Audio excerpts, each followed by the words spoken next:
Hi. Hello YouTube, this is me again, your friendly neighborhood Green Party rep for Humber St. Barb Bay Vert. Allow me to begin by saying, bugger. I just made a 10-minute video with a checkbox off on the microphone. I just did a format on my computer and I forgot to check the webcam recording settings. Well, shit. Okay, here we go again. To recap, hopefully I won't miss too much and I won't add a whole lot that's unnecessary. The ecovillage intro video way down there in the list, check it out. It'll give you better context. You're really better off seeing that first before I start discussing this. Now, for all the ecovillages, there will be more videos in the future. I met up with Lady Raven, who's been working with me on the project for the past, 4 years. And she's been an absolute inspiration the entire along the way. No matter how moody she is. That's okay. She's going to read this and give me hate messages later on, but that's okay. All things considered, the project will move on in some context. You'll appreciate that more as time goes, but more videos to follow. Now, I had an idea. We've had a problem with figuring out who to involve in the project. Who would want to live in a Hobbit house type thing, a la The Shire from Lord of the Rings. The movie, if necessary, the book will be better. Regardless, who would want to live there? Who would want to, share a bathroom with a house full of people? None of this 3 bathrooms to 5 people bullshit. I want to have people sharing things. Resources are going to be so tight, we're doing this on our own. You won't have Microsoft funding us. You won't have government programs like the baby boomers just throwing away money. This will be coming out of my pocket, theoretically, when I become a psychologist.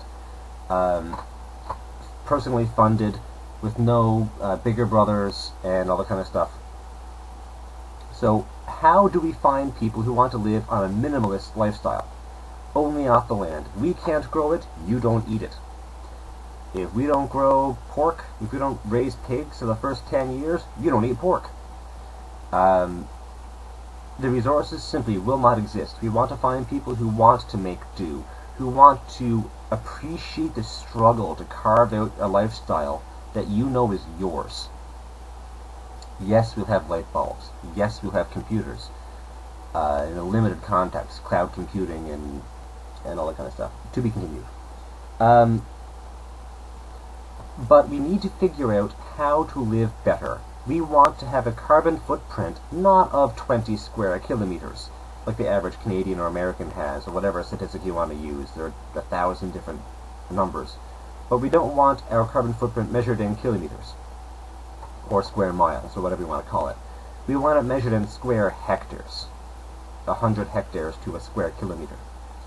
I want 30 people to live comfortably and healthily, most importantly. Comfort is a sacrifice in the first few years or generation of the project, like frontier living through the ages. I want to see people living healthily, and ideally happily, on 44 acres. 1 person per hectare is our limit. Fine. So I figured, what situations are we going to be put in? We can't hire students because they have loans, and they'll be out to prove themselves and have bigger and brighter futures. We can't hire retirees because A, they're aged. They won't be able to do the backbreaking labor that we're going to have to expect. Even though they're going to be tired of the drudgery, they won't have to worry about money because they'll have meager pensions from our ridiculous government who's going to give it to them. If Harper has his way. Different video, check below. So, what's left to us? The hippie movement is dying out. Those who remain and those who existed have proven that they lead to commune failure. I've read the literature. Most communes fail. How do we make ours survive? That's the ultimate question. I don't want this dream to die, and I don't think any other of the proponents want it to fail either. So, while in a moment of frustration, chatting with Lady Jessica Miley, who did not want to be thanked or mentioned, but too bad. She deserves thanks. She's done good things for the project over the course of the past year or 2 years. So, in a moment of frustration, I said, fine, hobos. Why not use hobos? Because every idea I had was turned down by logic. And she thought, why not? And, damn it, I started thinking about it too. The homeless have nowhere to go. The homeless are neglected, cast-out members of society, and based upon my analysis, my logic, and I could be wrong, but it worked out at the time, are in 3 groups. Those who are where they are by mental illness, who cannot be reintegrated into society, possibly those who are cast out of mental institutions due to overbooking and various reasons. Schizophrenics, multiple personalities, sociopaths, these kind of people who cannot reintegrate into society. That's group 1. Group 2 are those who are where they are and prefer it, who are made so bitter by being pelted with pennies. The people who are so angry with people, with society, who want no more part of it, and who would rather live in a dumpster, sleep underneath a park bench, would rather be there than part of society as a whole, who don't want to reintegrate. Group 2, useless to me, useless to the project, people I can't help, at least with this method.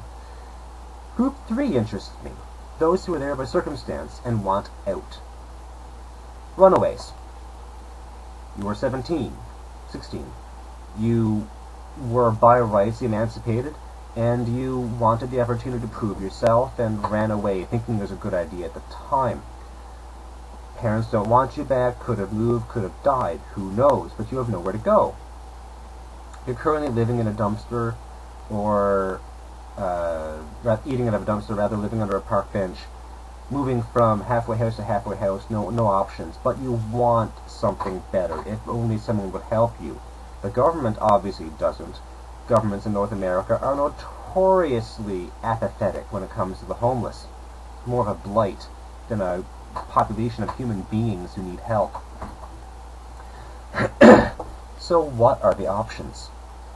Myself and a few of my comrades, colleagues, in the ecovillage project, Tir Tairngire, again, pop by the previous video, one of the first 4 or 5 that I made, for more information. I genuinely believe, and many of my followers do also believe it, that there's a better option. That they can be reintegrated, they can be helped and be educated and benefited. In part 2 of this video, you will see what I mean when I go into more depth as to what exactly I want to do with these people. Ideally, I would have the facilities in place that I'll discuss later, and I can go to big city to big city, finding people who are playing guitar on the corner of Yonge Street and whatever in Toronto, and ask them, do you want a place to stay, a job, training, to be part of a community where we need you and your absence will be noticed? Would that interest you? Of the millions of people who are homeless in Canada, if 50 are interested, that's more than we can accommodate at one time. We hope to be able to migrate some out as they re-educate and migrate some back in and have halfway houses, and again, more to come on that later. I think it can be done. I think that if more people realize that the homeless, people who live in the main entrances and the staircases of museums and libraries, are actually human beings too, I think that a lot of people will return and will realize that something of humanity has been lost. So, more to come. I hope that you will watch the following video, and please drop your questions, comments below, and let me know what you think of it. Thanks, and I hope you enjoy.